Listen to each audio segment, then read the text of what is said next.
Welcome everyone to the Hangover with Cosmos, and we're going to start out with a story that was brought up in the first episode, in the main episode, I should say. So if you're wondering about the origins of this, then check out the main episode of High in the Sky for May-June 2023. But as of now, in the Hangover, we're going to talk about a dude that had some space rocks in his pocket.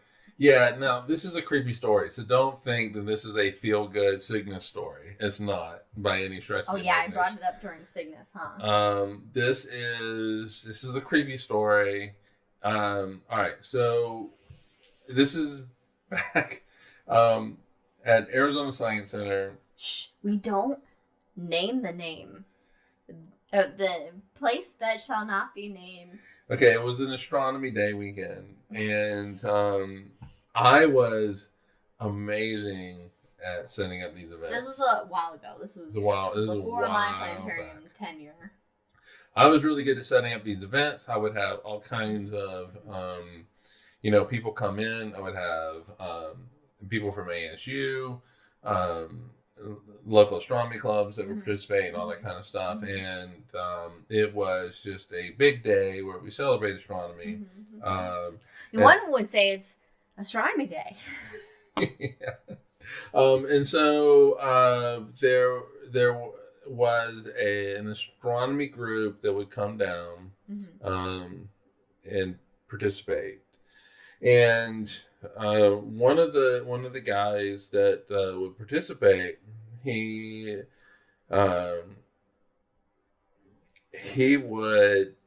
very passionate, and he had seen a planetarium show. So anybody who participated was allowed to just see any planetarium show they wanted. That's cool. As long as they manned their booth. Right? And so, they could set it up and people could go see planetarium shows. And the guy went and saw a planetarium show, and he's walking out the planetarium and he has his hands in his pocket, and he asked this little girl if she wanted to see space rocks. So, pieces of meteorite and stuff like that. And basically, everything that he said was that every rock that he ever discovered basically was a meteorite of some form or fashion, which is not true. But whatever. This is also a guy where I had done a talk at the place that should not be named. Are you sleepy? Are you tired? I'm always. I had given a talk on exoplanets and the methods in which you discover exoplanets. Exoplanets? Really? What year was this? Roughly? Oh, I don't remember. But it was one of those Friday night things. That they had once a month. Yeah, Adults Night Out. Adults Night Out. So I gave a talk on exoplanets and how the methods that you use. And he came up to me afterwards and said that he had a model that can discover exoplanets everywhere, and it basically, I don't know, it used something like prime numbers or something. It was something that just was not legit. Okay. But anyway, so he goes up to this little girl afterwards, and I am walking everybody out. These are the last three people to leave. There's me, the astronomy club dude, the little girl, and the little girl's dad. And astronomy dude has hands in pockets, basically just shaking something in his pocket, and he goes to the little girl, "Do you want to see some space rocks?" Now, to be fair, the guy really had rocks in his pocket. It was not he was not being ready to be put on a list somewhere, but the dad did not take it that way. And rightly so. The guy had his hand in the pocket. He's shaking something. You don't know what he's shaking. Yeah, what kind of space rocks are we talking about? And it seemed really creepy, and I could not get between him and the astronomy guy quick enough. the dad, you could see the dad wanted to murder him. It was, he thought that his little girl was being assaulted, and I can completely understand. Ballsy to do it with a dad right there.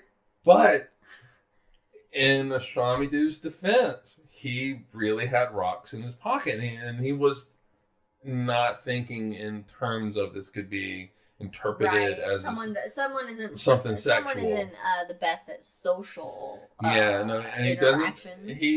He does not pick up on social cues very well, or he didn't, and this was just another example of that. And I mean, it's something that he's passionate about, and he wanted to share that with this little girl. Meteorites in just their pockets. Exactly. What he needed to do was just take his hand out of the pocket and show the space rocks. And it would have gone, the quote unquote space rocks, and it would have gone completely different. Or maybe preface with, hey, I'm with XYZ Astronomy Club. Do you want to see some meteorites? Do you want to see some space rocks, also known as meteorites? Yes. Just a little preface on, hey, who I am. What relevance I have. Yeah, and I do think that most everybody would probably do something along those lines, but astronomers, amateur astronomers, are not always the most socially or adept people. Yeah. Yeah, and he had the best intentions. But it just... Did the little girl get to see any space rocks? Not from him at that time. Okay. So... What did you eventually get? I shepherd the dad and the girl out. And I basically explained to him what the situation was. He's fine. He's just got meteorites in his pocket. He's fine. He truly does have rocks in his pocket that he thinks are from space, and so they're not necessarily like meteorites.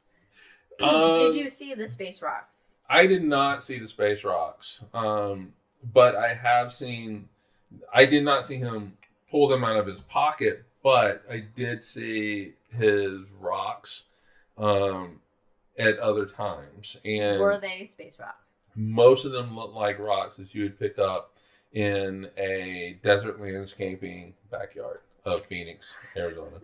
So most of them look like just normal Earth rocks. Yeah, and nothing spacey about them. No, and none of them were magnetic, which doesn't necessarily mean anything. But magnetized rocks are a good clue.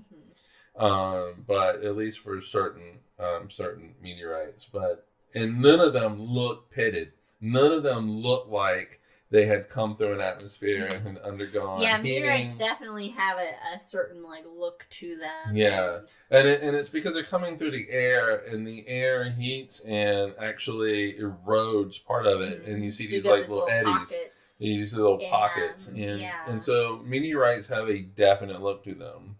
And this just didn't have it in any kind of way. And, I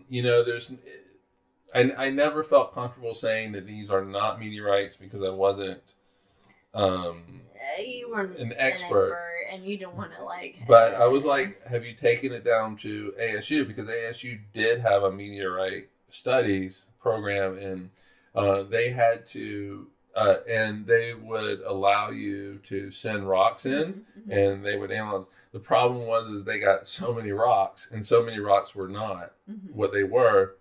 They eventually said, "You can't send any more rocks in. We don't want to receive any more." Yeah.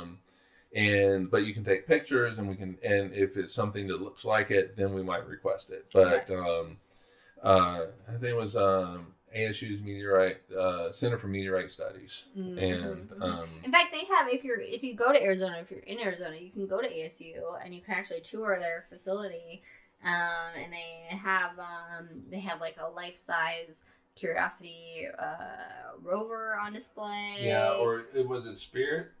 Spirit or Opportunity? I know they had Curiosity. Oh, was it? Yeah.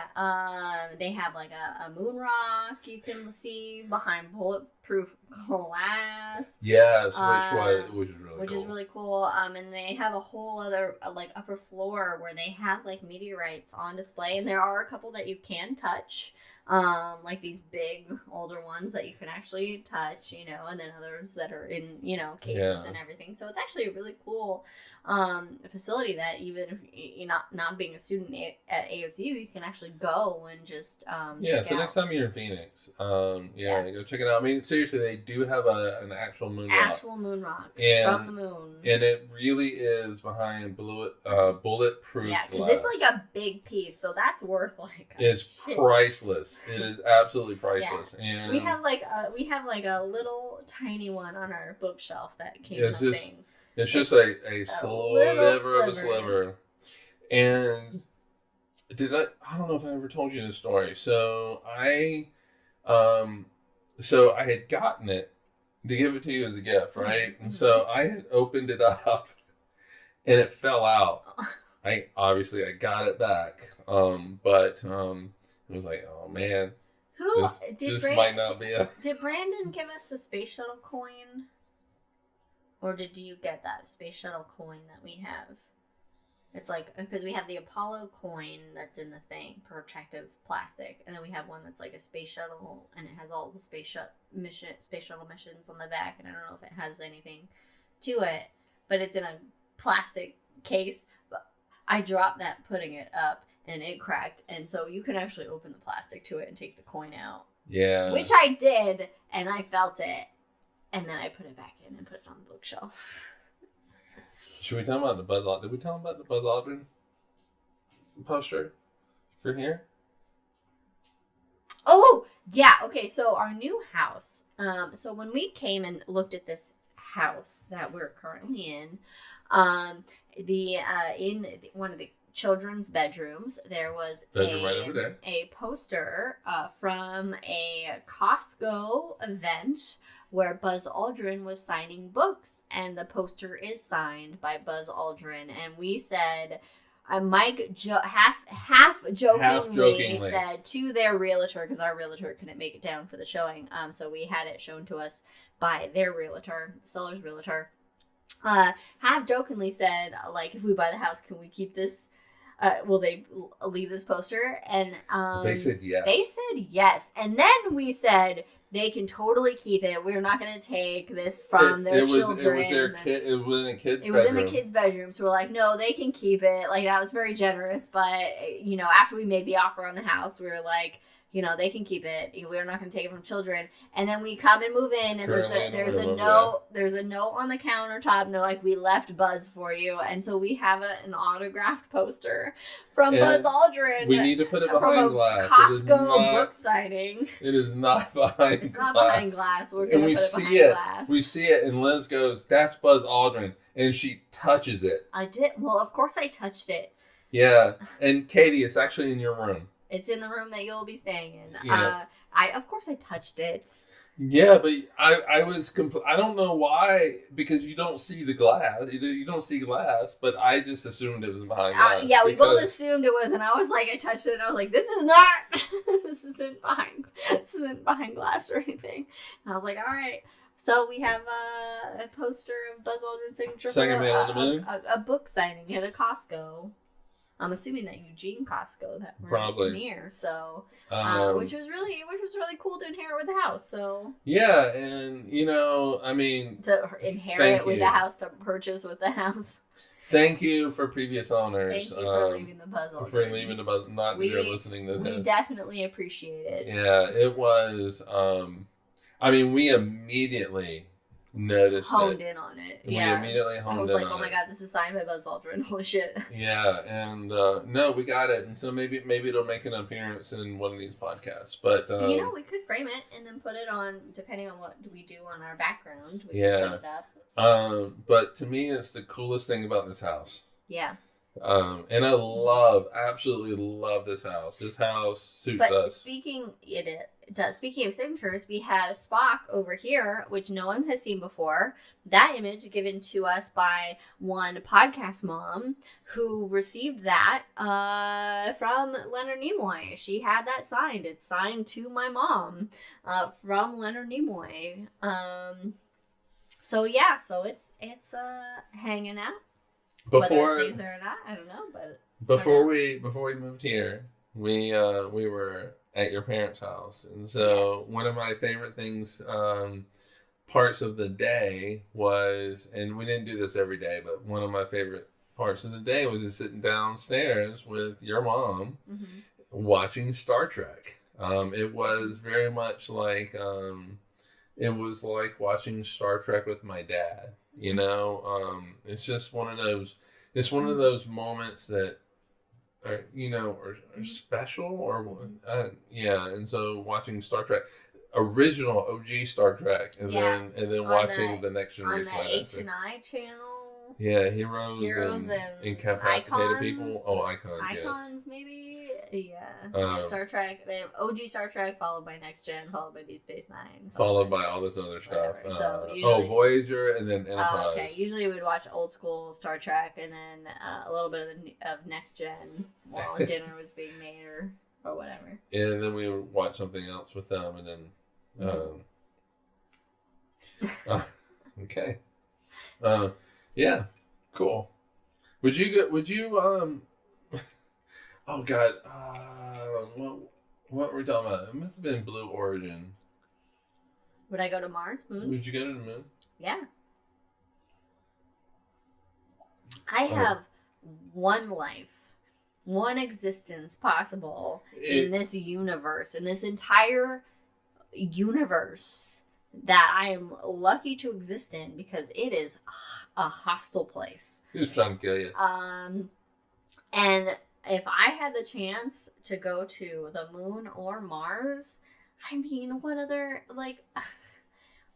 is it what other lifetime, would be. Would you make it a one-way trip? Would you just go and land and then say, okay, I'm done with it? I mean, what better place to die than would be on not the Earth? Everybody dies on the Earth. All right, so I guess I have to go with you, is what you're saying?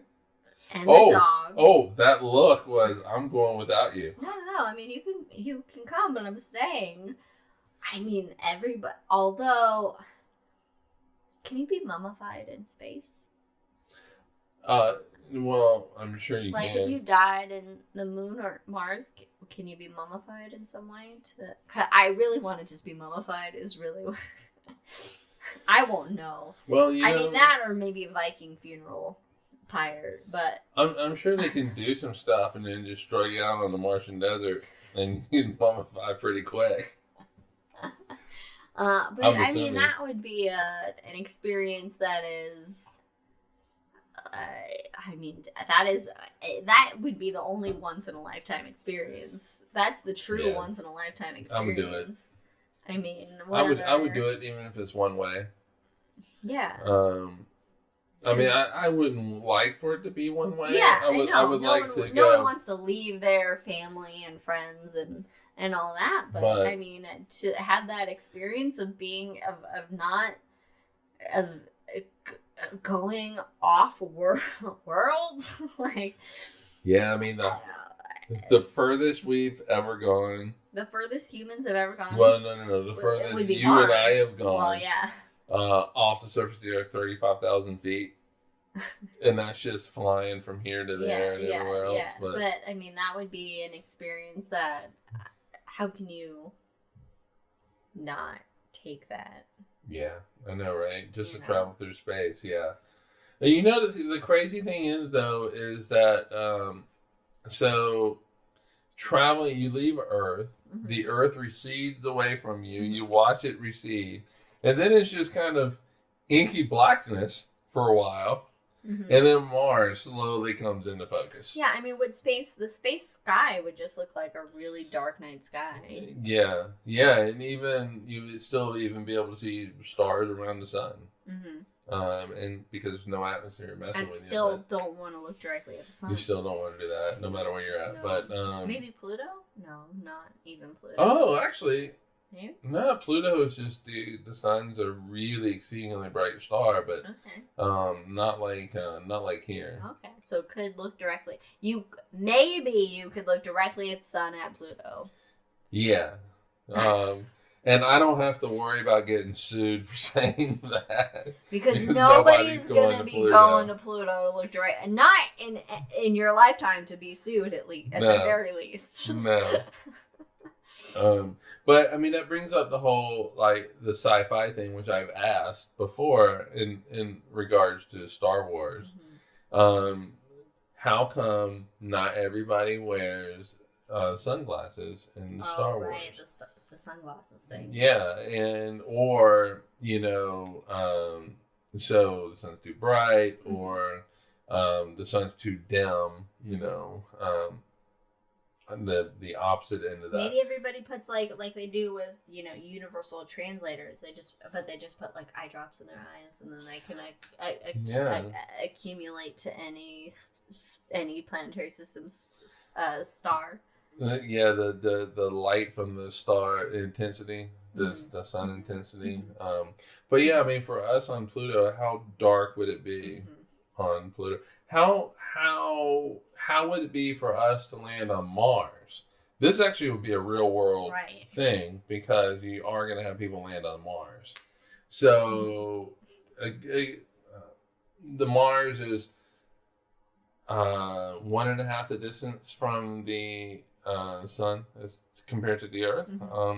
And so you're not receiving as much sunlight. And so is it going to be more like being at twilight at the end of the day or early morning? I mean, there are sunset pictures from Mars from the rovers that it shows like a nice a blue sunset. Right, but that doesn't give you a sense of how bright it is on the surface. And even then, I'm sure that the cameras on the rovers are attuned for the actual brightness. Well, at night on Mars, it's going to be pitch fucking black. Because there's absolutely no light pollution from a single thing. Even with Phobos and Deimos zipping across the sky. Yeah, it's going to be pitch. Because those moons, Phobos and Deimos, are small. They're not like our moon. They're not going to be reflecting a lot of light onto the surface, where a full moon, it could be like, oh, is it daytime? Yeah. It would be, I don't know. It would be terrifying it'd be kind of terrifying to be on Mars at night, because it would be just so dark. A darkness that I don't think any human currently has ever experienced, because we have so much light pollution and light technology that we don't ever experience a true That's alive now. That's alive now. That's what I meant. Yeah. Like, that's alive now. Obviously, people in the past, before electronic lights, or even before, I mean, oil lamps are not even that, don't light up a lot of stuff, but before any fucking light other than a campfire, I mean... Yeah, I mean, you basically you would have to be like back prehistoric times, before candles, before all of that. Dinosaurs didn't light fires. And at a new moon where there's just no moon. No, yeah. And then the sun sets and twilight goes with it, and it's just an inky blackness. Yeah. I mean, but can you imagine the night sky? You do have the stars. But those don't provide. They're not providing any light, really. Right. It's more like just so an if something is like at our window, do we see them? No. In the inky blackness. No. So, I say we do it. Let's go to Mars. We doing? Let's sign up. Okay. All right. Well, family, we're going to Mars. I mean, you can come with us. You're more than welcome to come with us, but... No. I mean, we moved to Oregon among the reasons to be closer to your family. I don't see us going to Mars. We're not eligible to go to Mars. Oh, I'm definitely not. Heart condition, can't hear. I got to wear contacts. I don't know how to do math. I can't. Overweight. No, I don't like people. I mean, look, the 2029 is currently the schedule for, as I mentioned in the main episode, which you can listen on any of your podcast platforms or on YouTube. 2029 for just like a yearly trip to the moon for astronauts. And that is not, and then they're looking, Mars isn't even the plan until like at least the 2030s. Yeah.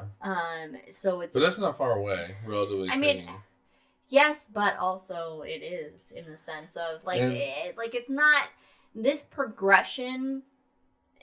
It also is not definite because it hinges on politics. It hinges on the financial aspect of it, and currently NASA is relying on these corporations such as Blue Origin, SpaceX, which are as well as like there's Orbital Dynamics and there's some other ones.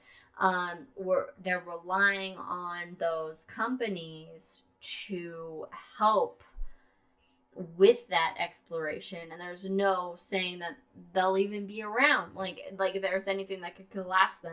Look at Elon Musk and his Twitter debacle and how much money he's fucking lost from that bullshit. But also just, politically, you can have all kinds of things happen. You can have a ton of things happen politically. We're very, very close, scarily close to a Handmaid's Tale, and that's going to set everyone back many years. Yeah, that's very true. Next year... So there's a lot of different things that can happen that can then set us back from those goals. And so the human presence in space beyond Earth is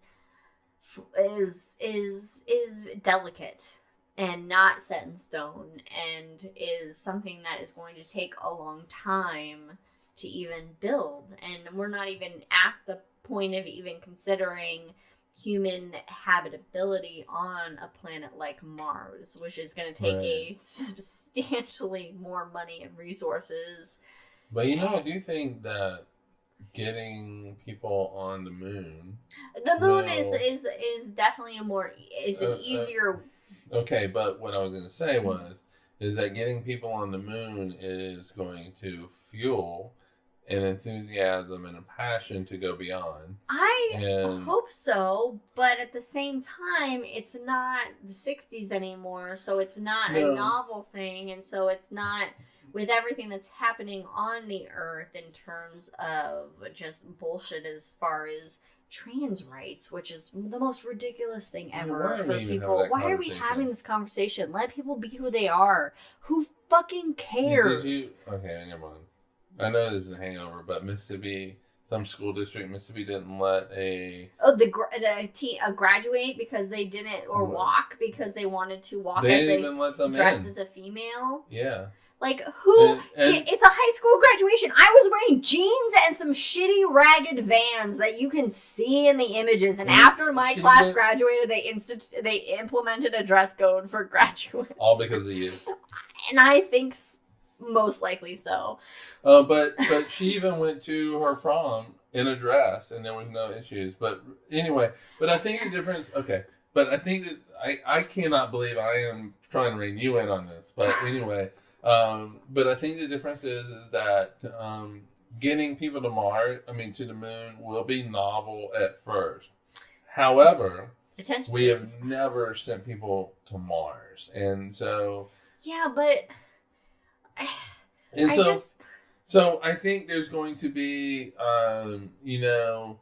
okay, we sent people to the moon, brought them home. Eventually we're going to send people there and they're going to stay. But, the problem is, as soon as the first person or mission goes wrong and somebody dies, there's then going to be a huge setback in terms of time and everything. True. Because then it's like, it's not worth it.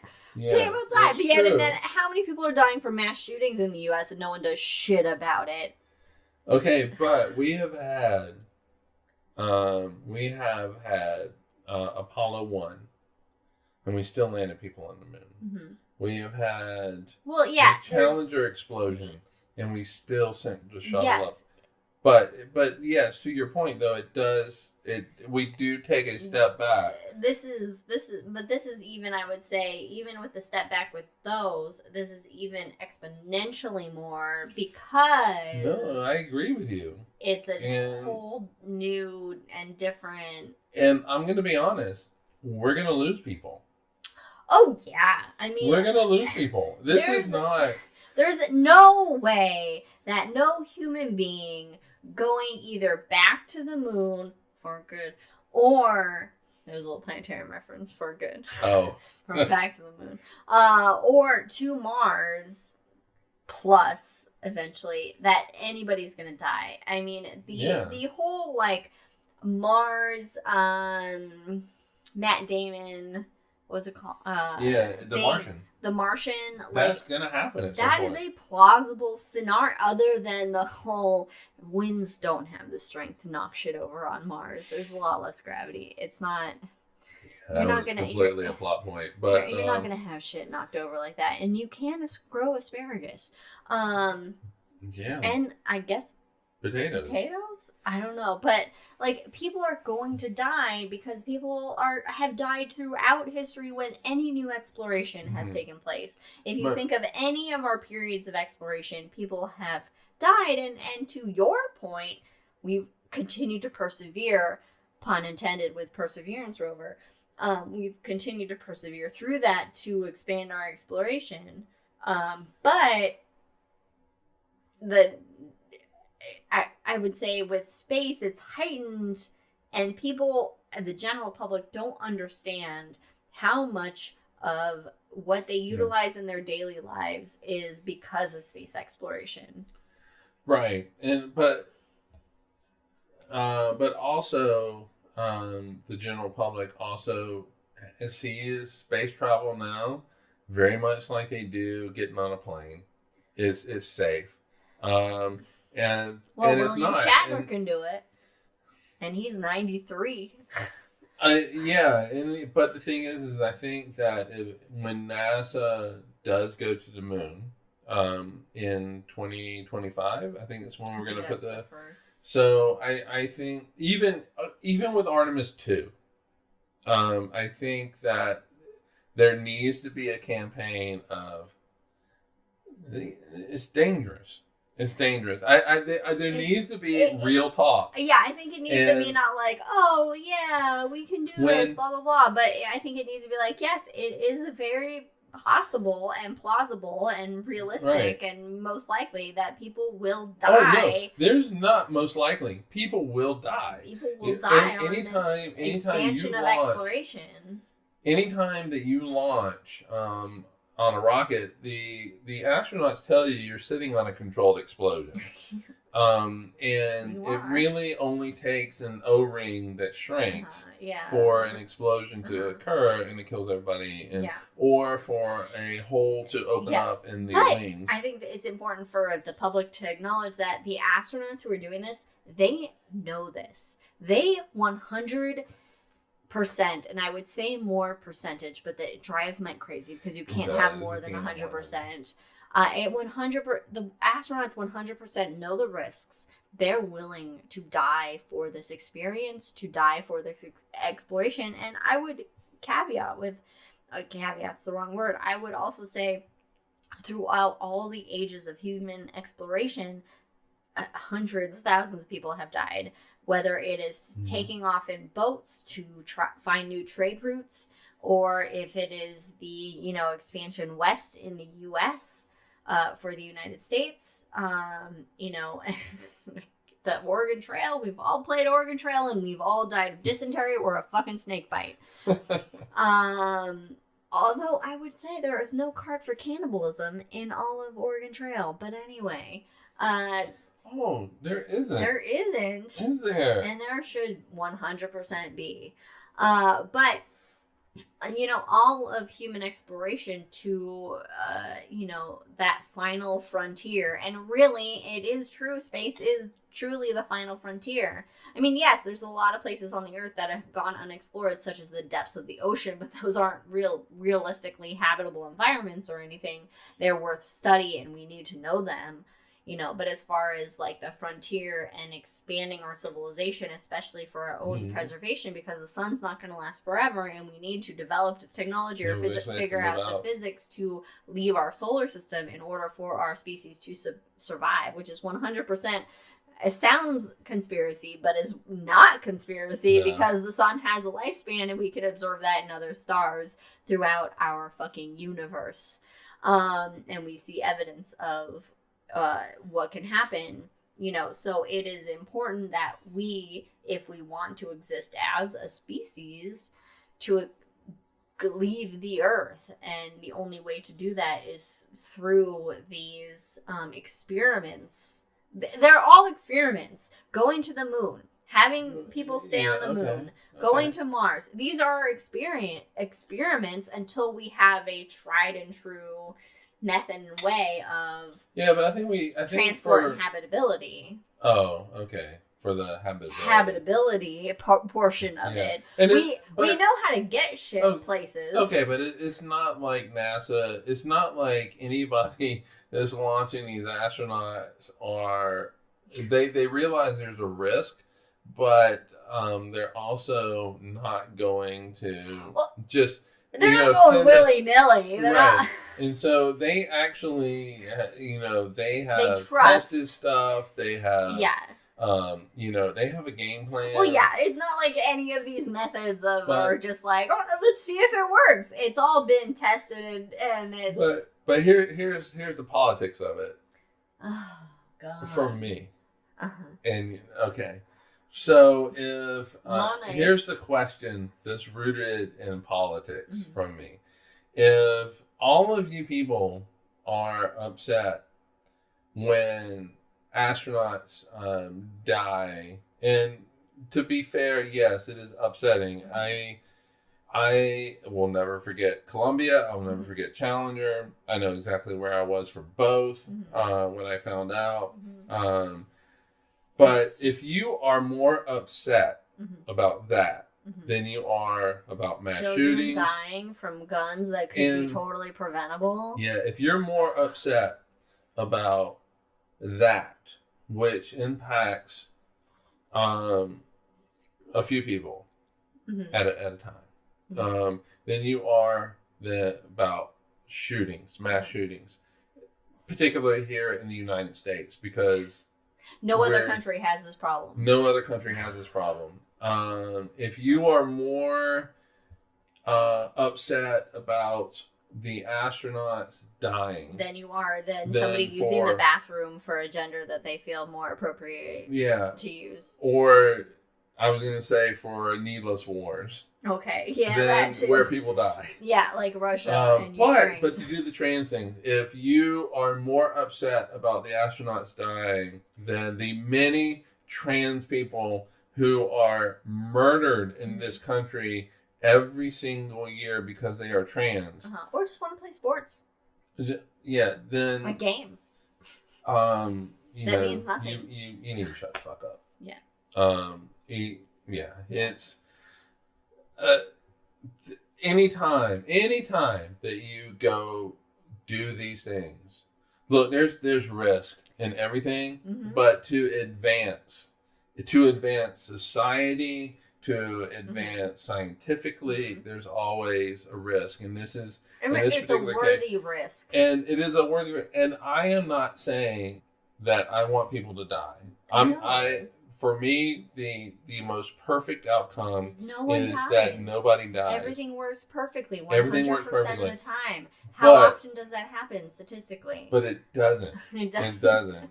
So people are... Which is why I should never go to the moon or Mars, because I exploded hot glue over super glue over my hands just yesterday. They're going to watch this podcast. They're going to see you. From trying to open the super glue. They're going to watch this podcast, see you hit the microphone and go, nope, She's out. I can't control my limbs. Obviously, I'm not a worthy candidate. Yeah.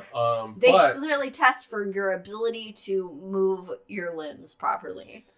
I do think the benefits Outweigh the risk, and that we should do it. And you know what? In all honesty, I would sign up if I knew that they would accept me and you together and we could go together.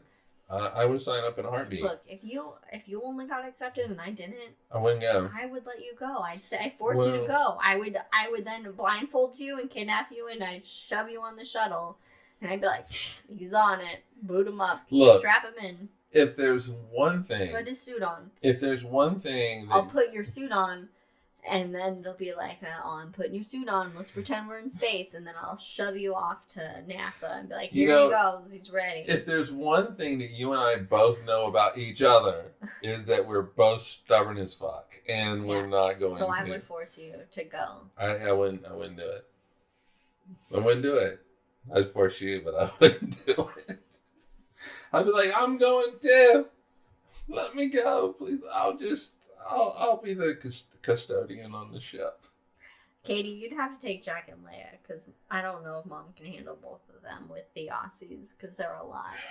They are a lot. I mean, I know Brandon would volunteer to take Jack at least, but we can't split them. They're too bonded. No. We went to Eugene. And Poe will just have to tolerate winter. We went to Eugene yesterday because we needed to go to a couple of stores. Eugene's about 45 minutes away. She said I could handle them. There were 2 fluffy dogs. Oh my God, we almost got another dog. We almost got one. But shepherd mixes, and then yes, Poe does secretly love winter. She just won't admit it because Poe's a stubborn bitch. But the thing is like I really so it was a brother and sister. I did not want to separate them, but the thing is though we have to have a boy. We have to have a boy dog because of Leia's Leia. too dominant of a lady. So Leia, if it's a puppy, that little puppy girl that was black with a white on her neck, just like Leia and Jack, especially Leia. Oh my God, she would have. There were 2 fluffy dogs I wanted. But I also wanted that little black lab mix of some kind. I really. Jack says we should have left for our Utah. Jack says on Instagram, we should have left this for our Utah neighbors. There was a couple signs that says Jesus matters and all gods matter. We should have just left one that said Zeus matters. I like to play the Zeus card. I like to be like, Zeus Almighty. So I don't know if we ever mentioned this. We probably did, but we had flags that were stolen. So we tend to fly flags. You know, because we like to voice our opinions. We currently have a standard American flag in our garage window. We have a huge, a very large garage that has attic space we could build into, but there's a window and there's currently a regular typical American flag and in we can't get to it. We can't get to it because we don't have a ladder tall enough to replace it with our pride American flag. I forgot to grab it. I think. No, we cannot stand on your car. No. I think we can. I think I can climb onto the beams, and I think I can get up there. Yeah. I have a gymnastics background, and how's your back? My back is fine. What's your last name? Look, okay. Even though, ironically, I don't know if this is ironically, but ironically, beam. I know it's ironic. Beam was my best gymnastics. The balance beam. Yeah. I'm going to say it. No. I'm going to say it again for the audience. The balance beam was my best gymnastics event. I scored the highest in that event, and it was the most enjoyable for me. Was the balance beam, and so I think I could get up there and climb up there, and I think I could change that flag out. the whole. I'm like, all right. Like with I need I could climb on our car, but I mean, No, if we had I don't. we need some sort of ladder. But okay, after the podcast, I think I cannot do it after having no, drinks. you did not let me finish. Okay. After the podcast, we'll go look at it. We're not doing it today because you've had drinks. Yeah.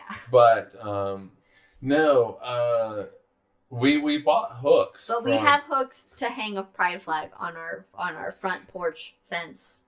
Front porch. Yeah, we're gonna deck. put it. And I don't know if so if the American pride flag, then it'll be the bi flag that goes out front. But I think at first the American pride flag goes up. Yeah, but we gotta change that American flag. No, I have a new one. No. I'm saying we gotta replace the typical American flag. No, we do have to. I am very confident I can get up there and I can. Even Jack says no climbing. I can climb real well. All right. We need a ladder that I don't think you can transport over here. Yeah.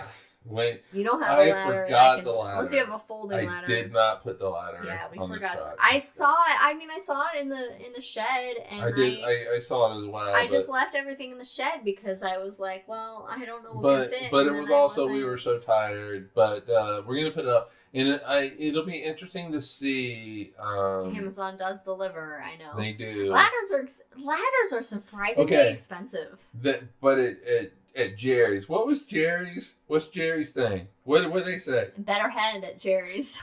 No, better head for Jerry's. Better head for Jerry's. So, this is a hardware store, and I love this hardware store. It is. Oh my God, she does. It is huge. It is like Home Depot on steroids. All I hear about for 2 weeks is Jerry's. Hardware store, and he is under enthused about it, and I don't know what to do with that because I am very excited about it. I'm under enthused? Yes. Oh. Okay, all right. So all I hear about for 2 weeks is Jerry, and we're gonna go Jerry. And so I'm looking forward to going to Jerry's yesterday. And we get there, and the very first thing I see underneath the sign is "Better Head for Jerry's," and I don't say anything. But the first thing that my brain immediately goes middle school with this. And then I go, they don't have the best slogan. And I was like, thank you, because now I can talk about it. And now I could also talk about it, because if I brought it up before you went to Jerry's, you wouldn't get it. You wouldn't know. I would have immediately gone, that's not a good slogan. That's not. And so we had this discussion before we even get to Jerry's, like, you know what? Every single corporation needs to have a middle school panel. To test their There's slogans. Like 5 of them, and they're all paid $1 million a year. And you give them your slogan. So for these middle schoolers, if they start laughing immediately and then making jokes, it's out. Your slogan cannot pass the middle school test. All they really needed to. No, you can't even say that. And then I was going to say, I'm guessing this is related to hammers somehow. I was going to say better head at Jerry's, but even no, that's not that's good even. either. I mean, maybe that'll get actually more people in because they're like, it's not for Jerry's, but it's at Jerry's. So if I go to Jerry's, then and it'll be all guys that are there. Oh my God. But it's a huge. I did enjoy Jerry's. Don't get me wrong. I did. It is better than these other stores that exist. But it's good. They have a lot of great stuff. And it's huge. It's just a huge Home Depot. It is. And everybody's so friendly, but it's huge. And you know the thing is, and I think it's the friendly part, and you can easily go up to somebody. We had the most friendliest checkout person at Target, and she was so nice, and I was like, where are we that people are just so nice around here? Because I say we, it is me. I've only met 2 people that were not friendly, and they were the Oak Ridge city folk, which we're gonna have to deal with when we register Jack and Leia. But everybody has been friendly, which is not okay. Let me preface this. Let me just say they have been yes, it is a better target than Bend. Yes. Mom. It's huge. It's huge. huge. It's ginormous, but it's also not as cluttered and disorganized as the Bend one.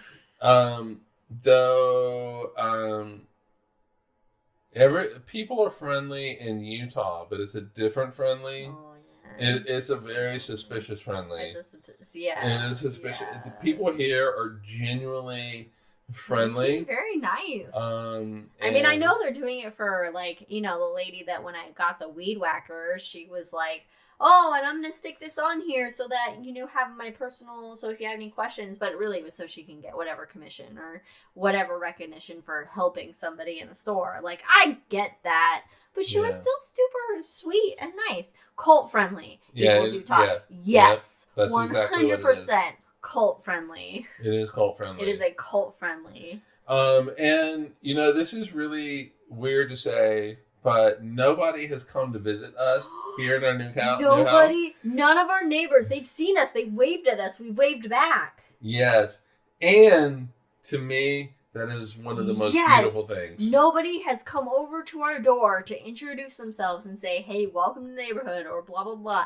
And that is perfectly 100% fine with us. We've waved at people. They've waved back. And then they've all retreated into their own I even said, hey, areas. How's it going? To the people across the street, and they went into their house. And the thing is like Liz and I we're not people at all. And people are friendly in Bend. People are friendly in Bend. No, I have not had a bad experience. No, in Oregon, we're saying in Oregon. In Oregon, we have not had any even real asshole people that we had to deal with.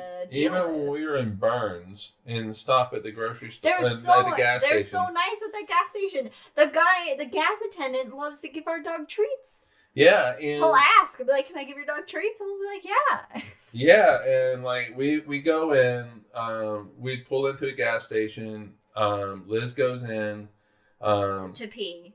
Well, yeah, it goes in to pee. At that point, I fill up the car. I then move the car, walk the dogs. In Oregon, if you don't know, you can't do your own gas. No. People have to do your gas for you, which I absolutely abhor, and it leads into unnecessary social interaction, which I had to have the other day when I got gas here in Oak Ridge with a young girl. I would say young meaning probably, I don't know, whatever the age is that you can work at a gas station, somewhere in that range, from minimum to not far into the 20s. Right. And she talked to me about this Jurassic Park sticker that I have on my car that says Clever Girl above the brand of my car, which is a Jeep Renegade, so it says Clever Girl Renegade, which Mike got to me. And so she was letting me know that she knows what that's from, and then she has all the Jurassic Parks, and that I can't remember what one her favorite was, but it led me into a whole interaction and conversation with her that didn't need to be had if I could just fill my own fucking gas tank, Oregon.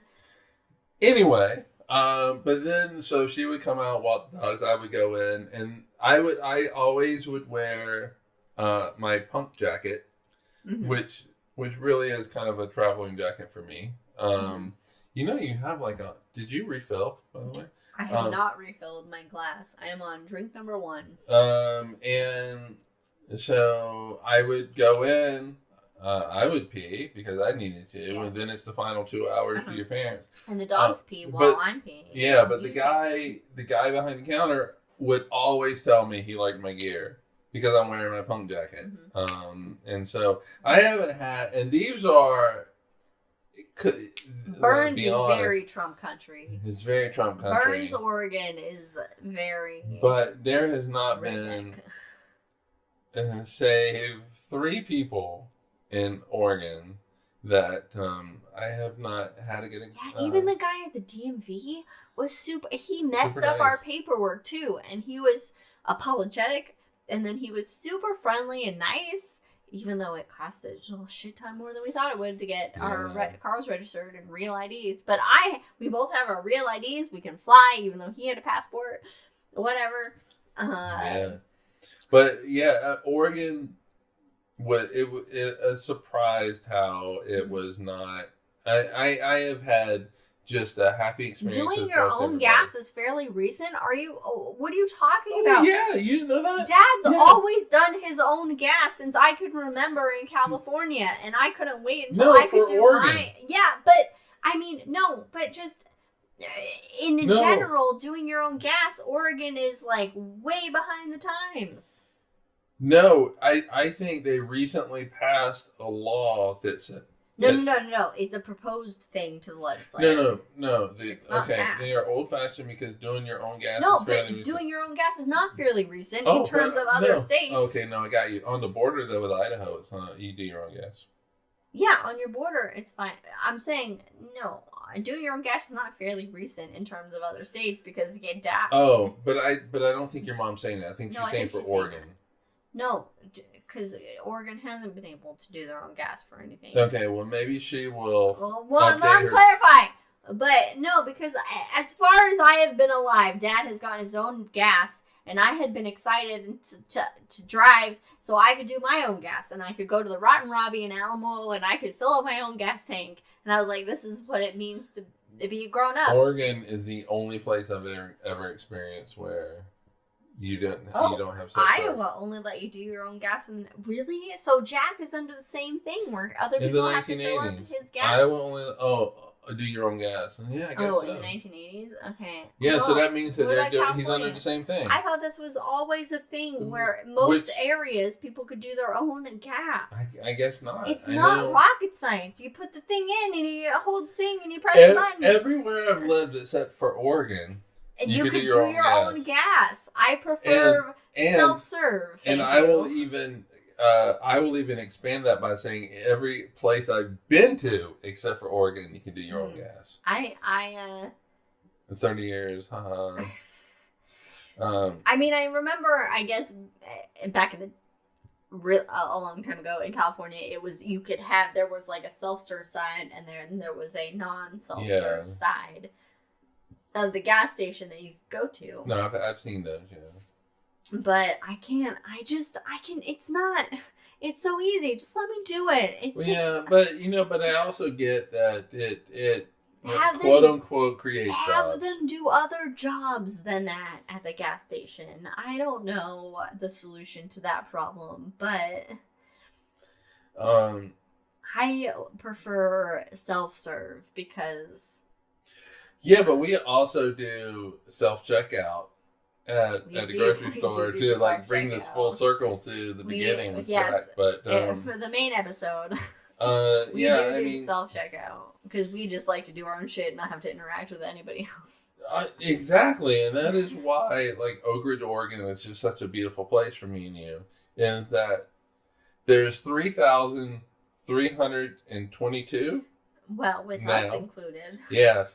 So when you pull into Oregon, there's 3,000. Its sign says 3,320 people, which is by far the smallest place I've ever lived. Mm-hmm. However, nobody comes to your door, unless it's Amazon or UPS or FedEx, and we love that there's nobody here, and. Sure, that means that like everybody's going to know who we are eventually. Because when we did come here, we did talk to somebody. The very first time we came here, before we looked at the house, we did talk to somebody. And he was like, when you move here, you become part of a family. And I get that because it's a very small community. I should join that Facebook group that they talk about. You should. People that are like from like a city or suburb moving to like a small town Oak Ridge. They have like a support Facebook group for people that are transitioning to small town, mountain town way of life. And Liz and I have talked about actually, hey, can we become more involved? And we probably won't. However, we will do one thing. We're going to do one thing at least, at a very minimum. There is going to be an annular eclipse that passes right over our house on October 14th. Yeah. Which is also Stephanie's birthday, my daughter. And so we... and I truly use this as an excuse to get these Pringles from Target. I forgot about the Pringles. We can make little... like sun viewers. The solar viewers. With Pringles. I did this for the solar eclipse back in 2017. And I had taken a Pringles can, and we had some solar filters that we had, and I cut out the bottom of the Pringles can, and I taped the solar filter on the end of it, and I put my camera lens through the Pringles can at the bottom. Fits beautifully. It fit perfectly, and so I could actually take pictures of the sun during the eclipse with the solar filter on it.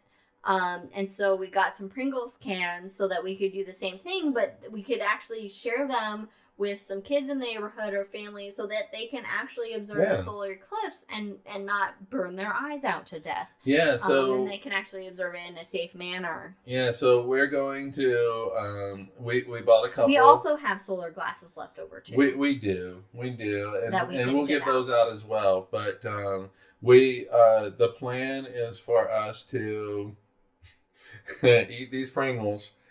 make the viewers and to share those with our neighbors, and because it truly is coming over our house, and Live Sky does say that it's basically 50-50 whether it's going to be cloudy or not, because historically 51% of the time it is cloudy. So we might need to make other plans or just whatever, but we are going to share it with our neighbors, and this will be a way for us to build up the courage. Integrate into the community. And you know what? Actually, we should take some of these down to Lion Mountain Bakery. Lion Mountain Bakery, which is a bakery that's near here, which is just amazing food. They have like a theater company they shared space with, and so there's lots of things that eventually, once we're settled in and feel comfortable, that we can reach out and kind of, put a little bit of maybe an astronomical mark down in this town. Bring a little space science to Oak Ridge. Karen, Katie, and Adam. You know where you can come for an annular eclipse on October 15th. And Jack. Well, yeah, but I mean, okay, but he's got his own planetarium to run and shit to do. I mean, everybody's invited, but we can only have so many people. we have 2 bedrooms, but we actually would open up space for. I mean, Brandon. Jack, Federico can make the flight. Federico, come from Italy. Come all the way from Italy to the United States. And tell us how to say things. Because every time I do an Italian accent now, I do think about you and how disappointed you would be in me. But I still do it because I'm an American. I know, right? It's only a 2-hour drive for some of us. I know, 3 hours and for Jack flies into Eugene. It's only a 45-minute drive from Eugene. Yeah, we pick him up.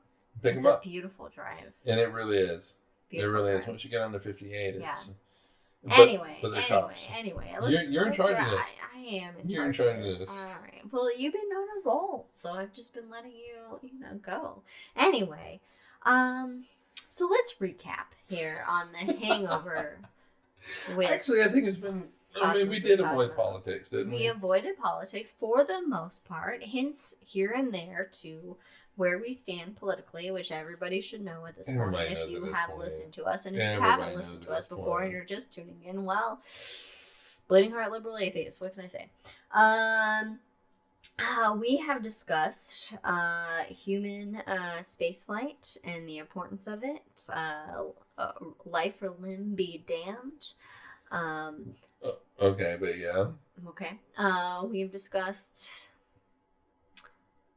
Space rocks, and in the main episode, we discussed various things you can see in the night sky. So, all in all, I think that the moral of the story is just, go outside, check out the night sky, see what you can see out there. Just think about your place in the universe. It's a wide expanse, and you're lucky enough to be a part of it.